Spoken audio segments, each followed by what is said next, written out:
កំពុងតែពេញអេមហើយបាទ Manchester United បច្ចុប្បន្នគឺជាក្រុមមួយដែលលេងមានស្ថិរភាពបាទលេងគឺគេហៅថាបែប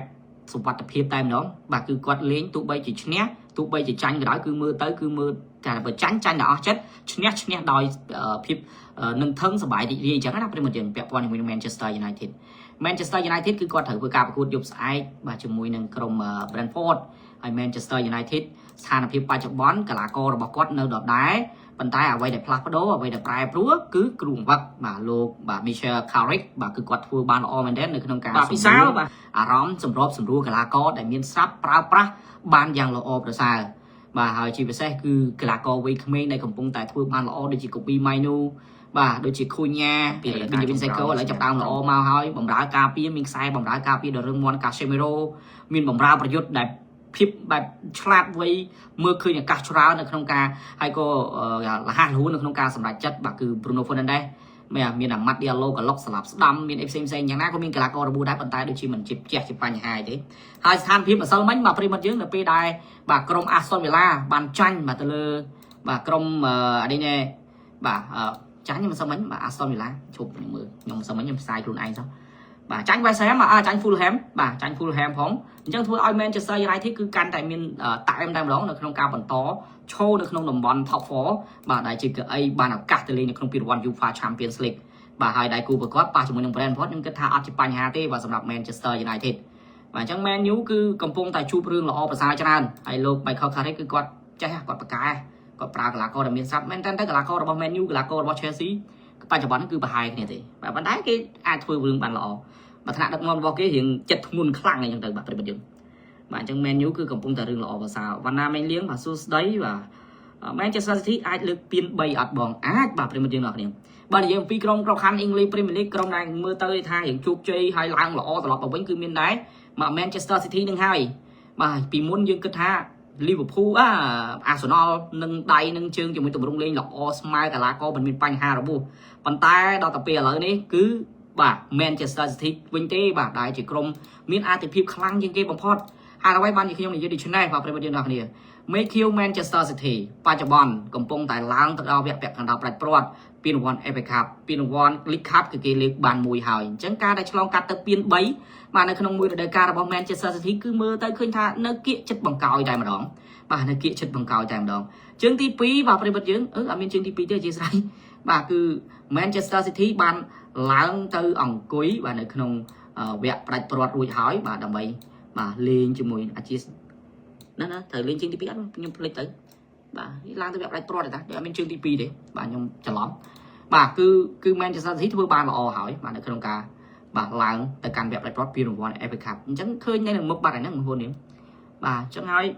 Manchester City បច្ចុប្បន្នគឺជាក្រុមមួយដែលរីកចុងរដូវកាលផ្ការីកចុងរដូវកាលមិនមែនជាផ្ការីកដើមរដូវកាលដើមដៃទេបាទដើមរដូវកាលផ្កាផ្លែស្លឹកត្រួយលាស់មកគឺថារៀងរិចរិលបាទមិនសូវជាតំណងទេបាទគណៈដែល Arsenal នោះទេបាទគឺជាក្រុមដែលចាប់ផ្ដើមរដូវកាលមកទឹកគេមានគ្រប់បាទជីគេបាច់គ្រប់បាទគល់លងរិចបែកធំដុសចេញត្រួយមកគឺថាខ្ចីញញតែម្ដងប៉ុន្តែសម្របសម្រួលប្រិយមិត្តយើងចុងរដូវកាលក៏ត្រូវសัตว์បាទមៀកមកក្តាមខ្ចងស៊ីកាត់ចុះឡើងឥឡូវចាប់ប្រើហើយប្រិយមិត្តយើងប៊ីហើយបាទប៊ីផាត់ផាយឡែកបាទ Manchester City បែរទៅជាល្អប្រសើរត្រឡប់ទៅវិញហើយល្អប្រសើររបស់គេនេះគឺល្អយកតែមែនតើបងប្អូនណាបាទម្សិលមិញនេះគឺចុងម៉ោងមកគេថាអូSouthampton គេថ្លើមធំមានសុទ្ធ Man City មុនមានណាបងប្អូនយើង Man City បាទឲ្យសបាយបាន5នាទីដាក់ផ្លឹបបាទឈ្នះឡើងទៅកាន់វគ្គផ្ដាច់ព្រាត់មែនតើម្សិលមិញ Man City អូកាឡាផងបាទទម្រង់លេងនោះបាល់ដាច់អាដុកគូវាសុទ្ធវាស្បត់ចុះបោះឡើងទៅមិនឲ្យគេមកបាំងពេញមុខទីចុងក្រោយលទ្ធផលបញ្ចប់ទៅឈ្នះ2-1បាទអញ្ចឹងបច្ចុប្បន្ននេះ Manchester City សួរថាតើអាចមានភាគរយលើកពាន3ក្នុងមួយរដូវកាលអត់ខ្ញុំថាអាចហើយភាគរយច្រើនជាង Arsenal ទៅទៀតបាទក្នុងការឈ្នះក្របខ័ណ្ឌ English Premier League គឺ Man City ហើយ Arsenal អាចនឹងបន្តហើយជាមួយនឹងលេខ2 3ឆ្នាំ4ឆ្នាំ5ឆ្នាំជាប់គ្នាបាទនេះសម្រាប់ប្រិយមិត្តរបស់ Manchester City គឺសប្បាយចិត្តទៅបាទខ្ញុំ fan Man City មិនជឿ Man City បញ្ចេញពាន3សោះសង្ឃឹម Barcelona អំបិលពាន1សង្ឃឹម Barcelona អំបិលពាន1បាទរ៉ូសរេមីបាសេនិង Chelsea បើជ្រើសយកមួយណាសម្រាប់ខ្ញុំ Barcelona និង Chelsea Barcelona គឺជាលំដាប់ទី1របស់ខ្ញុំ và hỏi Chelsea គឺជាលំដាប់ទី2វាទើបតែមានអាយុកាលប្រហែលជា10ឆ្នាំទេសម្រាប់ការគ្រប់គ្រង Chelsea ហើយក៏មិនបោះបង់ Chelsea ចោលទៅណាដែរព្រោះយើងមើលចេតនារបស់ club គឺជាក្លឹបមួយដែលប្រជែងពានរង្វាន់មិនមែនជាក្លឹបមួយដែលមកលុំយកតែលុយលក់កីឡាករទេបាទគឺទោះបីជារៀងអញ៉ែបន្តិចក៏ពិតមែនបាទដេញគ្រូទិញដូរញ៉ែពិតមែនប៉ុន្តែចេតនារបស់ថ្នាក់ដឹកនាំក្លឹបគឺចង់ឈ្នះពានហើយនេះគឺជាម្ចាស់ក្លឹបគឺជាក្លឹបដែលអ្នកគ្រប់គ្រងទូទាំងពិភពលោកត្រូវការគ្រប់គ្រងស្រឡាញ់កុំឲ្យដូច Brighton កុំឲ្យដូច Dortmund RB Leipzig អីចឹងប្រិមិត្តយើងមិនមែនជាក្លឹបប្រជែងពានទេពីព្រោះគាត់នៅពេលដែលល្អគឺគាត់លូកកីឡាករចេញងាប់តាហ្វេហ្នឹងឯងងាប់តាហ្វេហ្នឹងឯងអញ្ចឹងហើយ Chelsea គឺនៅតែជាជម្រើសរបស់ខ្ញុំនៅក្នុងក្របខ័ណ្ឌ English Premier League បាទបងនិយាយពីតោយើងបន្តិចសម្រាប់បងគិតថាមកពីអ្វីបានដល់ថ្នាក់នេះតោប្រិមិត្តយើងតោ Q Chelsea បញ្ហាទី1គឺកីឡាកររបួសទី2គឺការផ្លាស់ប្ដូរទម្រង់លេងការផ្លាស់ប្ដូរថ្នាក់ដឹកនាំការផ្លាស់ប្ដូរទម្រង់លេងនឹងឯងបរិបត្តិវាបត់លឿនពេកហើយវាមានបញ្ហាកម្មរកពីមួយពេលទៅមួយពេលដូចញ៉ែតែម្ដងវាធ្វើឲ្យបាទស្មារតីក្រុមដូចពិបាកព្រមទាំងនេះស្មារតីក្រុមគឺពិបាកតែម្ដងឥឡូវយើងមើលបាល់កំពុងតែធីមកំពុងតែល្អកំពុងតែយល់ចិត្តគ្នារវាងកីឡាករនិងគ្រូបង្វឹករវាងមិត្តរួមក្រុមនិងមិត្តរួមក្រុមវាបែរទៅជាមានរឿងរ៉ាវដេញលោក Enzo Maresca ចេញហើយលោក Enzo Maresca នឹងហើយគឺជាគ្រូបង្វឹកដែលនាំឲ្យ Chelsea ឈ្នះពានគ្រប់យ៉ាងដែលបាទ Chelsea នឹកស្មានដល់បាទគាត់មកដល់ភ្លាមគាត់លើកពាន2ណាប្រិមត្តយើង Conference League ហើយគាត់ទៅលើកពានរង្វាន់ FIFA Club World Cup អាចចំនួនថ្មីទៅទៀតអញ្ចឹងគឺអាចនិយាយបានថាលោក Enzo Maresca នេះគឺជាគ្រូបង្វឹកមួយដែលប៉ាកែមែនទែននៅក្នុងការដឹកនាំកីឡាករដែលមានស្រាប់បន្ទាប់ពីគ្រូបង្វឹកមុនហើយគាត់អាចជួយឲ្យឈ្នះពានបានអញ្ចឹងវាជាសមិទ្ធផលដ៏ល្អសុកគាត់ទៅដកលោក Enzo Maresca ចេញដោយសារតែនិយាយឆេវឆាវបាទប្រិមិត្តយើងអ្នកដឹកនាំរបស់ក្លឹប Tokyo Chelsea គឺគាត់ឆេវឆាវគាត់គិតថាគាត់មានលុយប៉ុណ្ណឹងដែរបាទគាត់ branding ក្លឹបគាត់ប៉ុណ្ណឹងដែរមិនគួរណាលោក Enzo Maresca លួចមានទំនាក់ទំនងជាមួយនឹងក្លឹបដទៃទី2នោះទាំងដែលមិនទាន់ចប់កុងត្រាដាច់ស្រេចអញ្ចឹងគាត់ដេញចេញម្ដងបងលុយដើរចេញម្ដងប៉ុន្តែយើងនិយាយថាភាពឆេវឆាវវាអត់បានផ្ដល់ឲ្យ Barcelona វាអាចផ្ដល់ឲ្យ Chelsea គឺទទួលបានលទ្ធផលល្អនោះទេអញ្ចឹងកីឡាករត្រូវផ្លាស់ប្ដូរអាកំពុងតែល្អកំពុងយកចិត្តគ្នាហើយទម្រង់លេងកំពុងតែស៊ីចង្វាក់គ្នាហើយដូរគ្រូមកដូរក្រុមការងារមកដូររបៀបវឹកហាត់ដូររបៀបទម្រង់លេងទៅហើយចំជាមួយអាសានភាពកីឡាកររបួសទៅទៀតបាទចៅ Pedro Cole Palmer James Lewis-Kofiel Jamie Gitton Estevao របួសទៀតវាកាន់តែធ្វើឲ្យដណ្ដាបតែម្ដងហើយលោក Liam Rosenior ប្រិមត្តយើងសួរថាតើគាត់ជាគ្រូបង្វឹកដែលស័ក្តិសមអត់